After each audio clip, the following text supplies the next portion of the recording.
What's up mga kabonsai? Welcome po sa channel ko guys sa Today's Vlog. Dito ako sa UP Diliman Bonsai Society, dito sa bonsai ni Kuya Bernie. So Bernie's Bonsai Garden. Pagpasok ko ng UP, Badang Dulo mga kabonsai.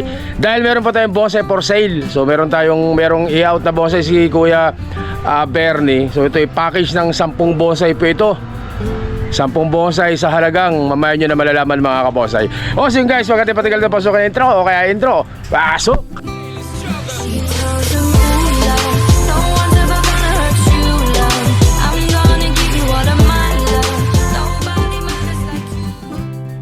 At ayun na nga guys. Yan. So umpisahan natin. So sabi ko kay Kuya Bernie, lagyan namin ng background para magandang tingnan siya, para magandang tingnan.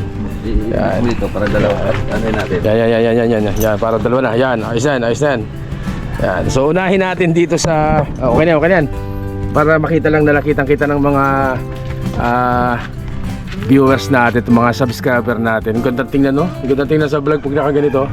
So unahin natin dito sa kalyos na nakakasa sa bato, mga kabonsai. So pang rock clasping na din nakakalyos yan. Tingnan nyo naman yung itsura niyan, ganyan kalaki.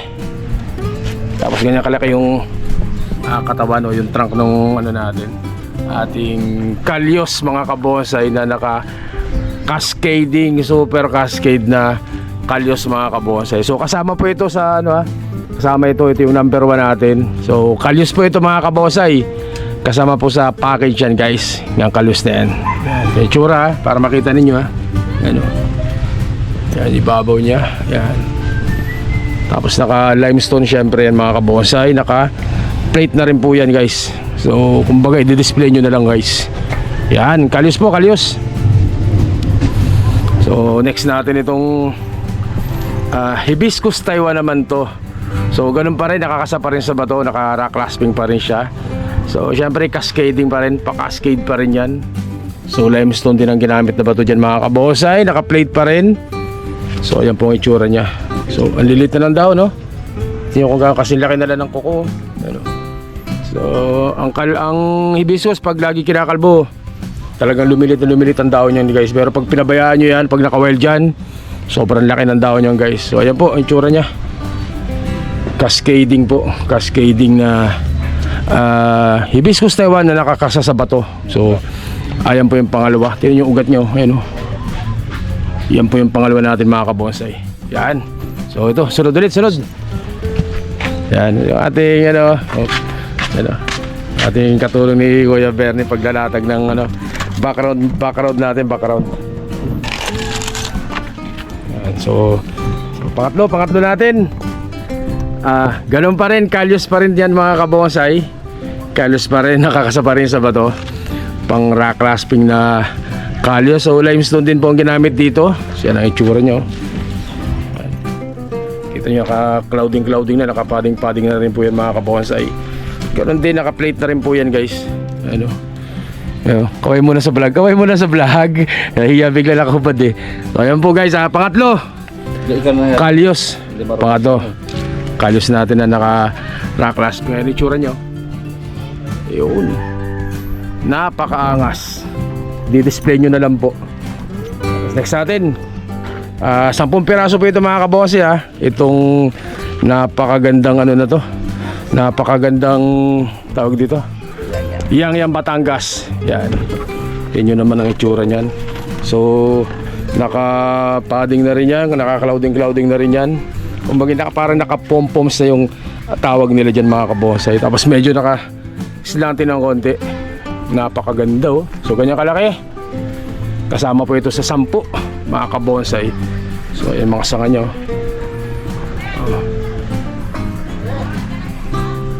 Maganda pag may background kahit ang kitang-kita talaga, silip na silip po. Kaya po itsura niya sa ilalim guys. Yan. Pang-apat po, Yang Batangas. Yan. So pang-5 natin. Pang-5. Ikutin muna natin. Hindi ikot pa to. Yan, para hindi matamaan. Yun. Talagang hirap na hirap Diyan ka. Yun. Yan. Medyo masikip. At ayan na nga guys. So pangilan na ba to? Panglima. Kulasi. So Batangas ito, ano Kuya Bernie, ano? Batangas. Kulasing Batangas yan. So ganyan kalaki yung trunk niya. Tingnan nyo naman yung ibabaw, oh. Ayan, oh. Napakaangas. Napakaganda rin ang latag na sa kanyan mga kabonsai. Ayan ang mga sa kanya, oh. So ganun din. Bagong kalbo lang. So bagong dahon to, ano? Ganda ng dahon niya, oh. Malilit na rin. So pang-anim po ito, pang-anim. Kulasi ng Batangas. Panglima yan. Ha? Panglima ba? Panglima. Sorry. Ayan, ano, yung nakabato. Nakabato dito ako sa kabila. Ayan. Yan. At medyo matagal-tagal ako. Last na punta ko ng UP, parang November pa ata. December pala, December. Ngayon lang ako nakabalik. So pang-anim na to. Pang-anim, Banyan na naka-clasping mga kabukong. Siyempre pa semi-cascade ang formahan din niya. Napakaganda ng bato niya, no? Laki. So ayan ang mga ugat niya. Ayan, oh. Yun, mga ugat niya. So ito po pang-anim, ha. So ganun din.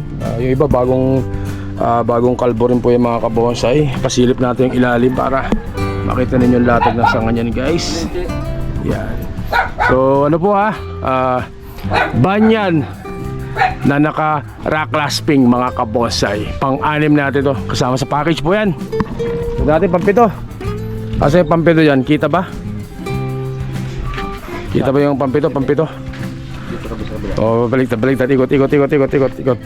Yan. Walang cut po ito mga kabonsai. Wala po itong cut. Wala nang edit ito. Diretso na to. Para makita nyo kung paano po mag-vlog ng for sale na bonsai dito sa UP. Mas maganda kung may background music talaga para mas makita. Okay na pare. So ito pang pito.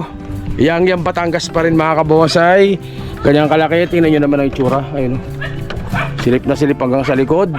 Tapos mga naka-clouding na rin po yan ang itsura. So dito ulo na lang ang hinihintay dito para mabuo. Ulo na lang po. So ito po, yang Batangas. Ito po itsura niyang puno niya.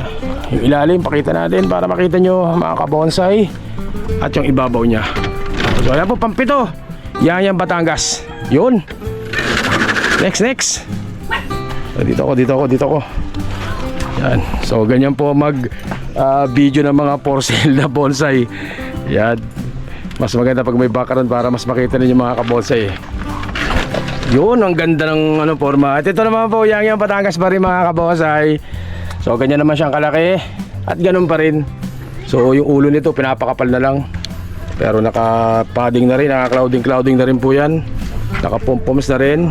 Yung trunk, ganyang kalaki. So ayan po, pakita natin ilalim. So kita nyo. So medyo ang yang ngayon taglamig, kaya medyo naglalagas ng daon yan. Kaya ganyan po yung itsura yan. Pero pag nag-summer na, tag-araw, magaganda na po mga daon yan mga kabonsai. So pangwalo po ito, yang Batangas. Yun. Ito. Itong inaabangan natin. Itong mga malalaki ni Kuya Bernie na to. Yang Batangas pa rin to. Dito ako dumaan Kuya Bernie, sa kabila dito ako dumaan sa harap. Yan, para makita niyo kung paano ba mag-vlog ng mga for sale na bonsai. So ganyan po. Siyempre piniprepare natin ng maayos para mas makita nyo ng maganda. Yan. Yan dalawa. Yun. Ito muna isa. Yan. So ito po yung mga malalaking yang Batangas ni Kuya Bernie. Nakita nyo naman ang itsura. Yan. Kitang-kita. Sa baba muna, sa baba. Papakita ko yung puno. Ganyang kalaki. Yung puno niya. Yang Batangas. Yan. At tsura niya. Angat, Kuya Bernie, angat para makita nila ang ulo. So dito po ulo na lang ang hinihintay din dyan na para mabuo. So ganun na rin po yan. Lahat po yan ay naka-layer na. Naka-clouding na rin po yan. Silip na silip. Kita nyo naman, oh. Ang ganda ng itsura po niyang yang Batangas. Ang laki nito. Kaya ang kalaki yung puno niya. Ayun, oh. Napakaganda rin po nito. Pakita nyo dito sa kabilang side. Hindi ko na maikutan yung likod. Pasikip. Pero umiikot pala. Ang maganda dun, umiikot pala yan, oh. Ayun, oh. Yan ang itsura niya, guys. Ikot pa natin ng konti, ikot pa para makuha natin yung harapan. Ano yung harapan? Ito ang harap niyan mga kabonsay. Yan. Siyempre pakita natin ilalim para makita nyo yung pagkalatag na sanga. So ito po ang pangsyama mga kabonsay ha. Napakalaki nga yung Batangas. Ulo na lang ang hinihintay para mabuo. Ulo na lang. Yan. At ang pang-sampo, ito na po ang pang-sampo. Ito yung isa sa pinakamalaking yang Batangas si Kuya Bernie. So yung mga unang vlog na rin namin to, kaso walang background, kaya hindi niyo masyado makita. So ngayon nilagyan natin ng background para talagang makita nyo ang itsura. Itong harapan, ayan oh. Ang laki nito oh. Ilagay mo yung kamay mo Kuya Bernie, ilagay mo yung kamay mo oh. So yan, so ganyan kalaki. Kita nyo naman ang paa, napakaganda ng paa. Ayan, pakita ko ilalim sa inyo. Ayan po ilalim yan guys. Napakaganda rin. So ganoon na rin po. Naka-layer na rin po lahat yan. Silip na silip hanggang sa likod. Ang hinihintay dito, pinapakapala lang yung ulo. So ang magiging ano nito, dalawang ulo niya. Dito tsaka dito. Hinihintay na lang kumapal para talagang mabuo siya mga kabonsay. Yan. Mahirap ata, mahirap ikutin kayo. Pero yaman na. Ganyan lang. Yan. Yun. So, ayun po likod. Ayun likod, ang ganda rin oh. Napakaganda rin ang likuran yan. Oh, ito yung likod niya. So ganyan kalaki, ganyan kalapad oh. Ang laki nito.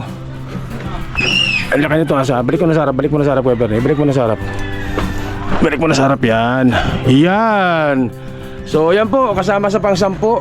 So bali yan po yung 10 peraso na for sale na bonsai ni Kuya Bernie. Package po ito, lahatan po sa presyong 350. sa balakas na kasi mo konti. 350, sir. Yan. Sino may gusto? Yan. Bilhin lang po. O sa mga kabonsay 350,000 pesos po yan. 10 perasong bonsai, 350,000. At wag po kayong mag-alala, yan po ay may tawad pa. Para sa mga sure buyer, pwede kayong mag-usap ni Kuya Bernie para mabawasan pa po yung presyo niyan mga kabonsay. Pero ang sinisigurado ko sa inyo, mas makakatipid po kayo kung package ninyo bibili niyan kaysa sa paisa-isa. Kasi kung paisa-isa talagang medyo mataas ang presyo niyan mga kabonsay.